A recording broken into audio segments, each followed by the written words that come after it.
আসসালামু আলাইকুম ওয়া রাহমাতুল্লাহি ওয়া বারাকাতুহু।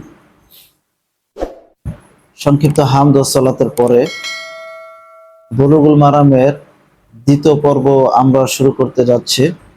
আলহামদুলিল্লাহ, বিখ্যাত সাহাবী আবি হুরায়রা থেকে বর্ণিত, তিনি বলেন যে আন আবি হুরায়রা রাদিয়াল্লাহু তাআলা আনহু ক্বালা রাসূলুল্লাহি সাল্লাল্লাহু আলাইহি ওয়াসাল্লাম উনজুরু ইলা মান হুয়া আসফালা মিনকুম ওয়া লা তানজুরু ইলা মান হুয়া ফাওকাকুম ফাহুয়া আজদারু আল্লা তাজদারু নি'মাতাল্লাহি আলাইকুম, মুত্তাফাকুন আলাইহি।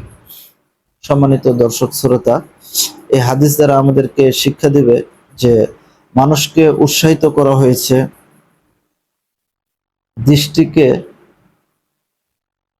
অবনত রাখার জন্য, এবং যে পরিস্থিতিতে আল্লাহ তাআলা যে ব্যক্তিকে যে নিয়ামত দেওয়া হয়েছে ওই নিয়ামতেই থাকার জন্য, উপরে দৃষ্টি না দেওয়ার জন্য। বিখ্যাত সাহাবী আবু হুরায়রা থেকে বর্ণিত, তিনি বলেন রাসূল সাল্লাল্লাহু আলাইহি ওয়াসাল্লাম বলেছেন, উনজুরু ইলা মান হুয়া আসফালা মিনকুম, তোমরা দৃষ্টিকে অবনত রাখো, দৃষ্টি রাখো মান হুয়া আসফালা মিনকুম, তোমাদের চাইতে নিম্ন শ্রেণীর লোকদের প্রতি। ওয়ালা তানজুরু ইলা মান হুয়া ফাওকাকুম, তোমরা দৃষ্টি রেখো না তোমাদের চাইতে উপর শ্রেণীর লোকদের প্রতি। যদি এরূপ করো, ফাহুয়া আজদারু আল্লা তাজদারু নি'মাতাল্লাহি আলাইকুম, যদি এরূপ করো আল্লাহ প্রদত্ত যে নিয়ামত সমূহ তোমাকে দেওয়া হয়েছে তাহলে তার অপরাধ থেকে বেঁচে যাবে। অর্থাৎ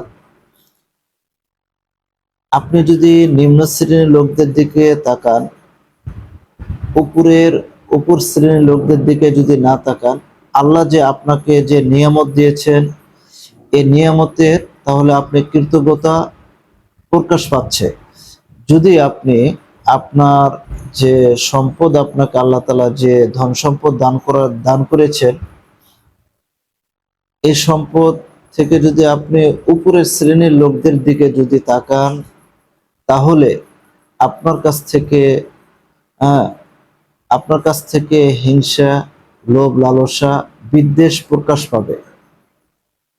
আর যখন আপনি আপনার অবস্থান থেকে নিম্ন শ্রেণীর লোকদের দিকে যখন তাকাবেন, দৃষ্টি রাখবেন, তখন আপনার কাছ থেকে তুষ্ট, প্রশান্তি এবং কি নিয়ামত প্রকাশ পাবে।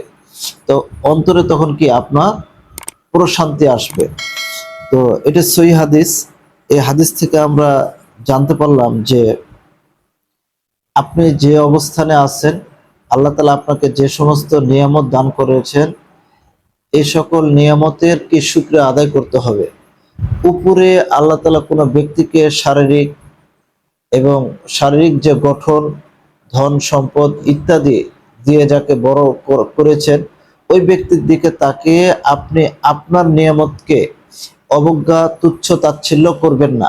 যখনই অবজ্ঞা, তুচ্ছ তাচ্ছিল্য করবেন, তখন আপনি আল্লাহর কাছে অপরাধী হবেন। আর যখনই আপনি নিচের নিচের দিকে তাকাবেন, নিম্ন শ্রেণীর লোকদের দিকে তাকাবেন, আপনার অন্তর থেকে তুষ্ট, শান্তি প্রকাশ পাবে। তো আসেন, আল্লাহ তাআলা আমাদেরকে যে নিয়ামত দান করছে সে সকল নিয়ামতের শুকরিয়া আদায় করার তৌফিক দান করুন। সবাই আল্লাহুম্মা আমিন। আর এই হাদিসটি সহিহ হাদিস, মুত্তাফাকুন আলাইহির হাদিস। হাদিসটি আপনার খাস ফিল উমুর দুনিয়া কামা তাকাদ্দাম, শুধুমাত্র কি এটা দুনিয়াবি সংক্রান্ত বিষয়ের সাথে এটা কি জড়িত, আপনার ধন সম্পদ, শারীরিক গঠন এগুলো। আর আখিরাতের বিষয়ে যদি কেউ বেশি ইবাদত করে, সেক্ষেত্রে আপনি ঈর্ষা করতে পারবেন, তার চাইতে বেশি ইবাদত করতে পারবেন। কেউ যদি ধন সম্পদ বেশি কি দান সাদকা করতে চায়, সেক্ষেত্রে আপনি তার চাইতে বেশি দান করার জন্য ঈর্ষা করতে পারবেন। আর এটা শুধুমাত্র কি দুনিয়াভির সাথে সাথে খাস এটা।